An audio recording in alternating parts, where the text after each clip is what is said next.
சங்கீதம் 2:12. குமாரன் கோபம் கொள்ளாமலும் நீங்கள் வழியிலே அழியாமலும் இருக்கும்படிக்கு அவரை முத்தம் செய்யுங்கள். கொஞ்ச காலத்திலே அவருடைய கோபம் பற்றி எரியும். அவரை அண்டிக் கொள்ளுகிற யாவரும் பாக்கியவான்கள். கர்த்தருடைய பரிசுத்த நாமத்திற்கு மகிமை உண்டாவதாக. அவரை முத்தம் செய்யுங்கள், அவரை அண்டிக் கொள்ளுங்கள். இப்படிப்பட்டவர்களுக்கு என்ன உத்தரவாதம் என்றால், அவர்கள் வழியிலே அழிய மாட்டார்கள்.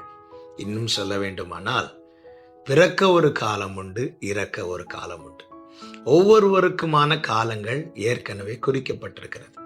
இந்த காலங்கள் நடுவிலே நமக்கு ஒரு ஓட்டம் இருக்கிறது. அதுதான் நம்முடைய ஆயுள். இந்த பூமியிலே நாம் வாழும்படி நமக்கு நியமிக்கப்பட்ட ஆயுள். இதை முழுமையாய் யார் ஓடி முடிக்கிறார்களோ அவர்களே ஜெயித்தவர்கள், அவர்களே ஜெயிக்கிறவர்கள். அப்படி முழுமை